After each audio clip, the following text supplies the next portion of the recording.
Doctor Suresh कुमारी channel पर आपका स्वागत है।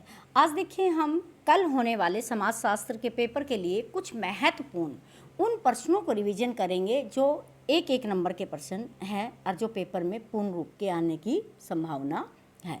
तो देखिए कौन कौन से क्वेश्चन हैं जो महत्वपूर्ण है। संरचनात्मक परिवर्तन कैसे होता है? पहला प्रश्न, संरचनात्मक परिवर्तन लोगों के प्रकारों में परिवर्तन के माध्यम से होता है। प्रकारों का मतलब जो लोग अपने कामकाज की जो गतिविधियां करते हैं, जो काम करते हैं, उनमें होने वाले परिवर्तन से होता है। दूसरा प्रश्न है, कौन सी भाषा आज भी विशेषाधिकार प्राप्त भाषा है? तो देखिए अंग्रेजी भाषा है वो आज भी विशेष अधिकार प्राप्त भाषा है। एक देश के द्वारा दूसरे देश पर शासन करना क्या कहलाता है? उपनिवेशवाद कहलाता है। इस तरह का प्रश्न आएगा। ब्रिटिश उपनिवेशवाद किस व्यवस्था पर आधारित था? तो ये पूंजीवादी व्यवस्था पर आधारित था। कहाँ के व्यापारी ढाका के मलमल के शैडो ऑफ द कोमोडिटी कहा जाता था? तो ये कौन सा था? मैनचेस्टर यानी कि ब्रिटेन का एक औद्योगिक शहर है, वहाँ का है। और भारत का मैनचेस्टर किसे कहा जाता है? अगर ये पूछा जाता है तो वो है अहमदाबाद। स्वतंत्रता से पहले बंदरगाह वाले किन्हीं दो औद्योगिक नगरों के नाम लिखे, तो कलकत्ता था, बम्बई था, मद्रास था, इनके नाम लिख सकते हैं। हमारा आधुनिक इतिहास किस शताब्दी से प्रारंभ हुआ माना जाता है? तो 16वीं शताब्दी से प्रारंभ हुआ हमारा आधुनिक इतिहास माना जाता है। इस तरह के प्रश्न आप लोगों से पूछे जा सकते हैं। पश्चिमी समाजों में कितने प्रतिशत लोग नगरों में रहते थे? तो 90% लोग नगरों में रहते थे, पश्चिम के यानी कि यूरोपीय कंट्री में।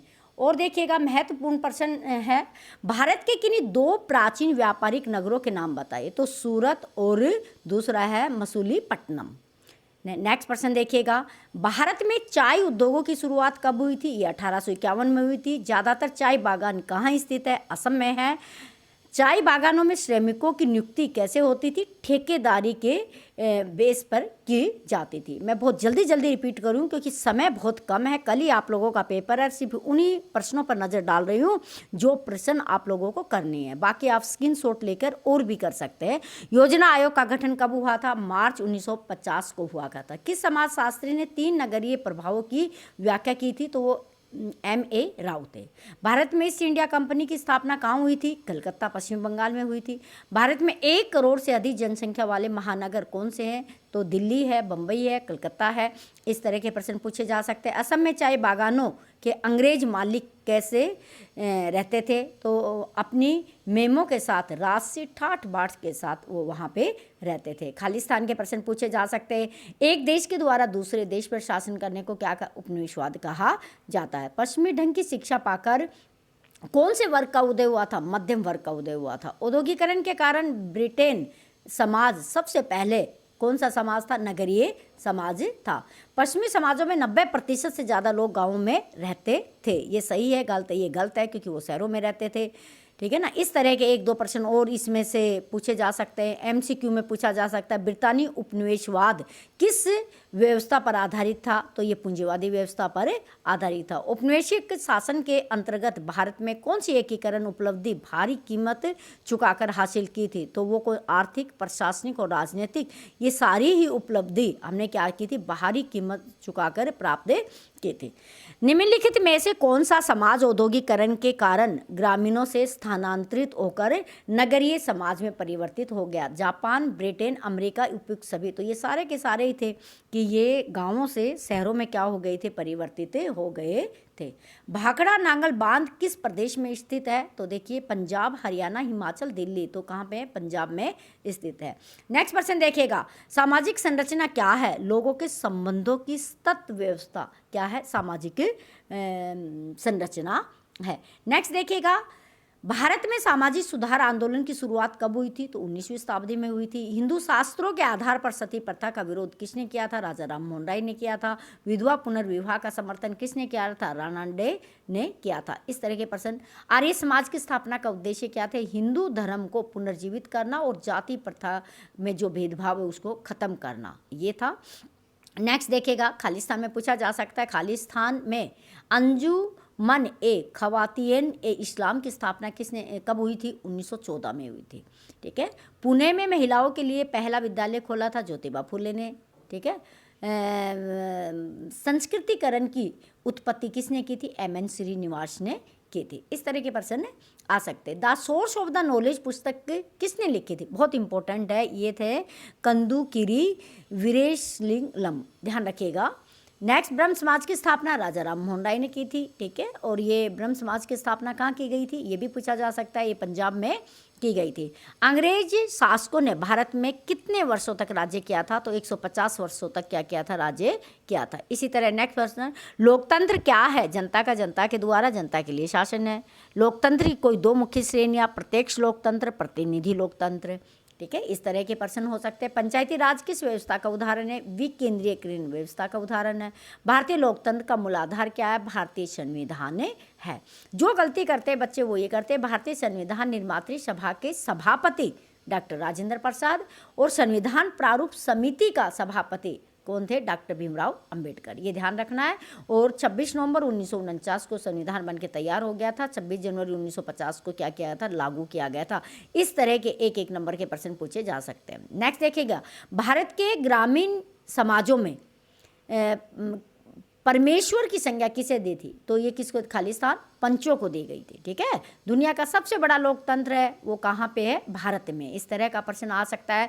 73वां संविधान संशोधन किस बात के लिए जाना जाता है? तो ये पंचायती राज व्यवस्था के लिए जाना जाता है। नेक्स्ट प्रश्न देखेगा, भारत के बहुसंख्यक लोग कहाँ रहते हैं? तो गाँवों में रहते हैं। ये प्रश्न, तमिलनाडु में कृषि संबंधी कौन सा नववर्ष त्यौहार मनाया जाता है? पोंगल मनाया जाता है। बैसाखी का त्यौहार पंजाब में मनाया जाता है। ये छोटी छोटी चीज़ें, इनको आपको ध्यान रखना है, थोड़ा पढ़ के जाना है। भारत में भूमि सुधार कानूनों की श्रृंखला कब शुरू हुई? तो 1950 में शुरू हुई, 1970 तक ये काम चला, ठीक है। ये आपको ध्यान रखना है। इस तरह के प्रश्न आपसे पूछे जा सकते हैं। सत्य और असत्य में इंपॉर्टेंट मुझे लगता है कि भूमि संपत्ति का एक महत्वपूर्ण प्रकार भी है। ये सत्य है या सही? तो ये सत्य है, क्योंकि संपत्ति है, भूमि अपने आप में ही क्या है? एक संपत्ति है। इस तरह के प्रश्न पूछे जाते हैं। निम्नलिखित में से कौन सी जाति कर्नाटक में प्रबल जाति मानी जाती है? रेड्डी, भूमिहार, लिंगायत और राजपूत। तो लिंगायत जाति यहाँ पे प्रभु जाति के रूप में मानी जाती है। भारत में कॉफ़ी पीना या पिलाना क्या माना जाता है? ये एक सामाजिकता निभाना माना जाता है भारत में। मार्क्स के अनुसार लोगों का अपने काम से प्रसन्न न होना क्या है? अलगाव की स्थिति होती है। ये ध्यान रखना है। 1 नंबर का प्रश्न आ सकता है, या 2 नंबर का अलगाव क्या है? जब लोग अपने काम से प्रसन्न नहीं होते, जो वर्क वो कर रहे थे उससे वो प्रसन्न नहीं होते, तो वो क्या होता है? अलगाव होता है। आधुनिक समाज में किसका प्रतिनिधित्व करता है? तो वो पश्चिम समाज का प्रतिनिधित्व कर रहे हैं हम लोग। टेलरिज्म औद्योगिक व्यवस्था का आविष्कार किसने किया था? फ्रेडरिक विंसेलो टेलर ने किया था। टेलरिज्म की हिंदी अनुवाद क्या है? तो ये औद्योगिक इंजीनियर है। तो 2 नंबर का प्रश्न ये भी आएगा, औद्योगिक इंजीनियर क्या है और ये सिद्धांत किसने दिया था? भारत का सबसे पुराना उद्योग क्या है? वो कपड़ा उद्योग है, ध्यान रखिएगा। मार्क्स ने उस स्थिति को खालिस्तान क्या कहा है जिसमें लोग अपने कार्य से प्रसन्न नहीं होते? तो खालिस्तान में क्या आएगा? अलगाव आएगा। नेक्स्ट देखिएगा, इसी तरह का इंपॉर्टेंट और प्रश्न है। सन 1982 में बम्बई टेक्सटाइल मिल में हुई हड़ताल की अगुवाई लक्ष्मी भाटकर ने की थी। ये सत्य है? सत्य? ये असत्य है, उन्होंने नहीं की थी। नेक्स्ट प्रश्न देखिएगा, विकसित देशों में कितने प्रतिशत से भी कम लोग कृषि कार्यों में लगे होते हैं? 10% से भी कम लोग लगे, क्योंकि कृषि कार्यों में वो लोग ज़्यादा नहीं लगे। भूमंडलीकरण क्या है? व्यापार, सेवाओं और तकनीकी का पूरे संसार में विस्तार है भूमंडलीकरण का प्रभाव कैसा होता है? बहुत व्यापक होता है। ये चीज़ें पूछी जाएगी। रेशम काटने वाली बिहारी महिलाओं का धंधा कैसा चौपट हुआ? चीन व कोरिया के रेशम आयात के कारण हुआ था। सस्ता गोंद कहाँ से आयात होता है? ये सूडान से आयात होता है। हमें जो गोंद इस्तेमाल होता है वो सस्ता है, वो हमें सूडान से आयात होता है। रेशम मार्ग भारत को किन महान सभ्यताओं से जोड़ता है? चीन, फ्रांस, मिस्र और रोम की सभ्यताओं से जोड़ता है। किस देश के दास प्रथा का प्रचलन था? अफ्रीका के गरीब देशों में दास प्रथा का प्रचलन का। भारत में भूमंडलीकरण की शुरुआत 1991 में हुई थी। भारत के किन मजदूरों को जहाज़ों में भरकर दूरवर्ती प्रदेशों में ले जाया गया था? तो वो थे गिरमिटिया मजदूर थे। ये बड़ा ध्यान रखना है, गिरमिटिया मजदूर। आर्थिक सुधार किसे कहते हैं? वित्तीय नियमनों को हटा देना आर्थिक सुधार है। यानी कि आर्थिक सुधार में जो टैक्स ज़्यादा, नियम ज़्यादा, कानून लगाए जाते हैं, ठीक है। चीन, फ्रांस और रोम से खालिस्तान जुड़ा हुआ है, तो सिल्क रूट जुड़ा हुआ है, ठीक है। नाइके कंपनी भारत में कब आई थी? तो देखिए ये कंपनी 1960 के दशक में क्या करती थी? जूता आयात करती थी। ठीक है, दुनिया की एक दूसरे पर बढ़ती हुई आत्मनिर्भरता को क्या कहते हैं? भूमंडलीकरण कहा जाता है, जो उसको हमें भूमंडलीकरण कहते हैं। नेक्स्ट देखिएगा, महत्वपूर्ण प्रश्न, जनसंपर्क के कोई दो साधन बताइएगा। तो आप समाचार पत्र, टेलीविज़न बता सकते हो। टेलीविज़न को मास मीडिया क्यों कहा जाता है? क्योंकि एक साथ बहुत ज़्यादा दर्शक उसको क्या करते हैं? सुनते हैं। प्रिंटिंग तकनीकी सर्वप्रथम किसने विकसित की थी? ये जोहान्स गुटनबर्ग ने की थी 1480 में, ध्यान रखिएगा। सर्वप्रथम पुस्तक छापने का कार्य कहाँ शुरू हुआ था? यूरोप में हुआ था। किसने राष्ट्र को एक काल्पनिक समुदाय की तरह माना था? वो बेनेडिक्ट एंडरसन ने माना था, ध्यान रखिएगा। आगे नेक्स्ट इंपॉर्टेंट है, टेलीविज़न का सबसे लंबा चलने वाला धारावाहिक कौन सा था? हम लोग। ठीक है ना, ये 1984-85 में 17 महीने चला था। मीडिया पर सेंसरशिप कब लागू की गई थी? तो 1975 में, जब आपातकाल देश में लगाई गई थी। ठीक है, नेक्स्ट चलिएगा, नेक्स्ट पर्सन देखते हैं और देखते हैं। आप इसका स्क्रीनशॉट ले सकते हैं आप इसका, और अगर ज़्यादा पढ़ना चाहे तो।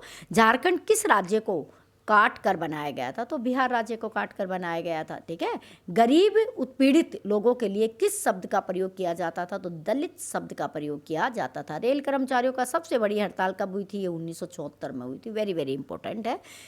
जनजातीय आंदोलन करिश्माई नेता कौन थे? बिरसा मुंडा थे। इसी तरह और ये सही गलत के हैं, आप आराम से इनका स्क्रीनशॉट ले लीजिएगा, ये आपको करने हैं।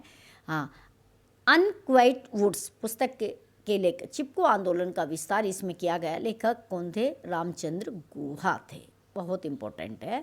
गांधी जी ने नमक कानून कब तोड़ा था? 1930 में तोड़ा था। सन 1918 में सर्वप्रथम मजदूर संघ की स्थापना किसने की थी? तो ये किसने की थी? वीपी वाडिया ने की थी। मजदूर संघ की स्थापना वीपी वाडिया ने की थी। इसी तरह के देखिएगा, और सामाजिक आंदोलनों में कौन कौन से नए तरीके सम्मिलित हैं? क्या मोमबत्ती जुलूस, मशाल जुलूस और नुक्कड़ नाटक? तो ये सारे ही सामाजिक आंदोलन के पहलू हैं। इनके माध्यम से आंदोलन किया जाता है। सती प्रथा के विरोध में ब्रह्म समाज की स्थापना किसने की थी? राजा राम मोहन राय ने की थी। ध्यान रखना है। The logic of the collective action नामक पुस्तक किसने लिखी थी? मनकर ओल्सन ने लिखी थी। ये भी बहुत इंपॉर्टेंट है, मनकर ओल्सन ने। सामाजिक आंदोलन को कितने प्रकारों में वर्गीकृत किया गया है? तो 3 प्रकारों में वर्गीकृत किया गया। हम औपनिवेशिक राज से कब मुक्त हुए? 1947 में मुक्त हुए। कई बार बच्चों को ध्यान नहीं रहता कि क्वेश्चन क्या है, घबराने की ज़रूरत नहीं है, उनको बड़े आसानी से करना है। चंपारण सत्याग्रह 1917-18 किसके विरुद्ध हुआ था? नील बागान मालिकों के क्या हुआ था? विरुद्ध हुआ था। बस इस तरह के प्रश्न। श्रम विभाजन किस सामाजिक विचारक की कृति है? इमाइल दुर्खिम की कृति है श्रम विभाजन।